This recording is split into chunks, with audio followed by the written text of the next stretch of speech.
Pedro de la Plata dice lo siguiente: termino de leer el texto de Comunistas de Cuba. Se refiere a un artículo que fue publicado en Política Obrera por una agrupación de militantes, luchadores de Cuba que se llama Comunistas de Cuba. Me vuelvo a preguntar, dice Pedro entonces, frente a lo que dice ese texto, si hay alguna forma de evitar la burocratización.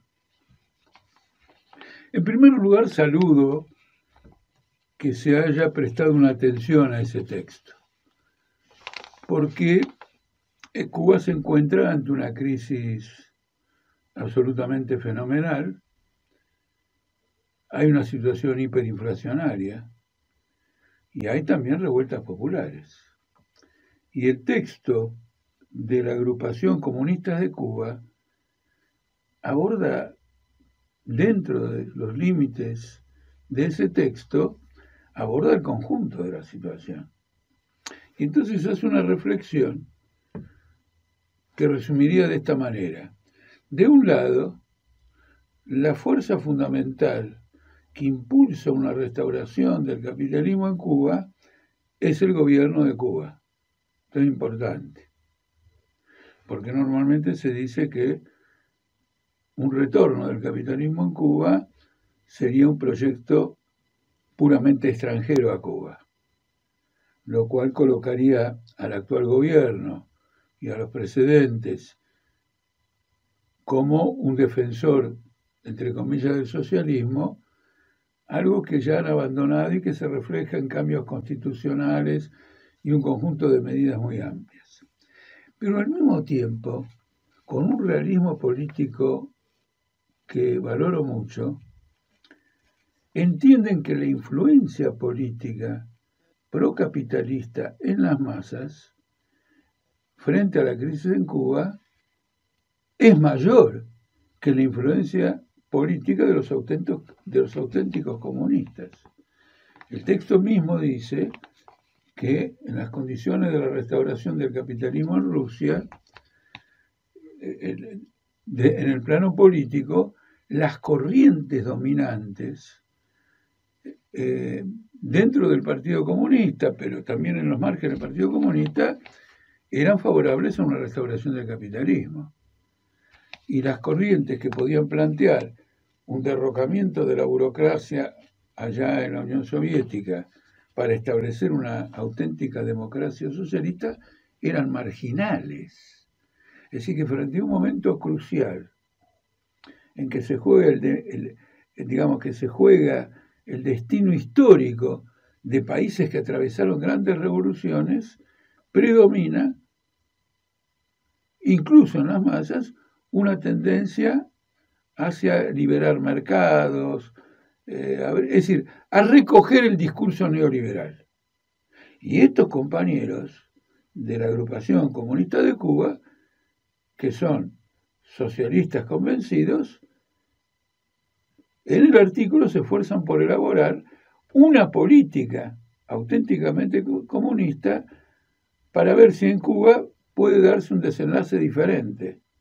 Es decir, que con el tiempo vaya predominando una corriente comunista en un país donde la palabra comunismo se identifica con el propio gobierno.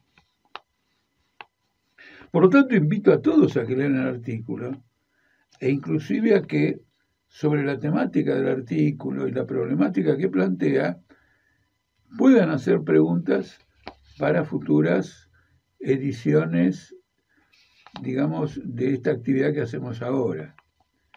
En cuanto a la pregunta, me vuelvo a preguntar si hay alguna forma de evitar la burocratización, es decir, una reflexión sobre la historia de todos estos países. Voy a tratar de ser sintético con un par de observaciones.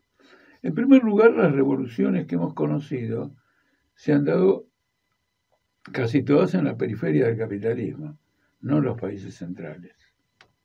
Es decir, en aquellos países cuyas condiciones internas estaban lejos de haber madurado para la construcción de una sociedad socialista.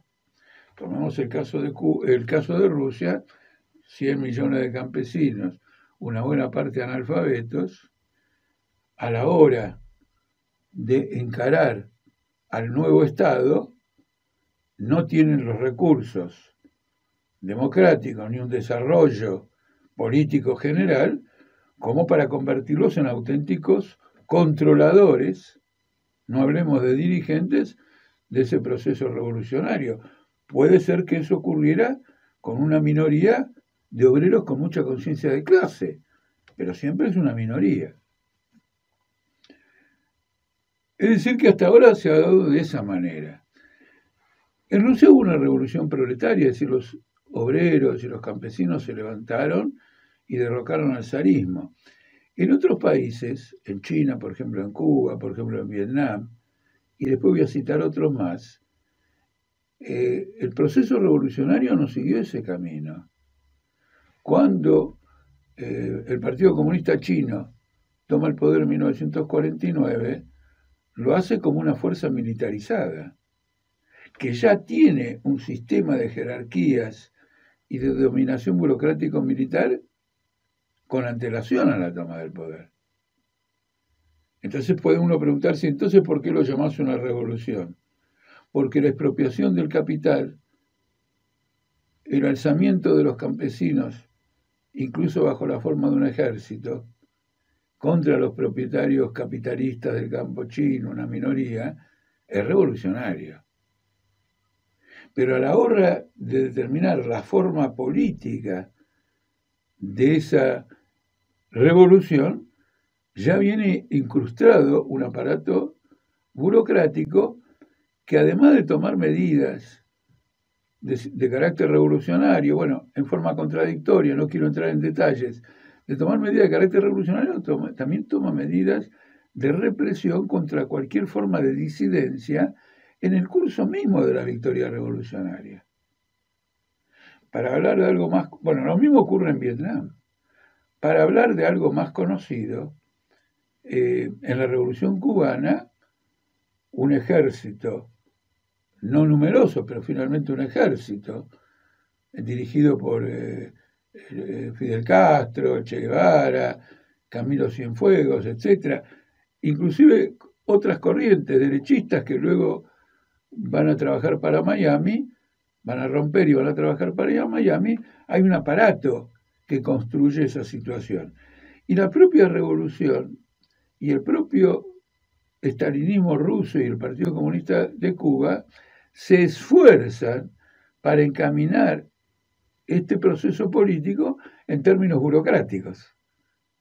Y después de haberse opuesto a la revolución, sellan un acuerdo con el castrismo y pasan a dominar el aparato cultural, pasan a dominar el aparato político en general y el aparato de los sindicatos. Entonces nosotros todavía no tenemos una experiencia de una revolución triunfante en países desarrollados que con su desarrollo tecnológico, comunicacional, su nivel cultural, su entrenamiento industrial de parte de la clase obrera, entrenamiento tecnológico, desarrolla una capacidad de asumir el poder del Estado completamente diferente o bastante diferente, muy diferente, que el de la clase obrera de estos países o los campesinos de estos países que han conocido un proceso revolucionario.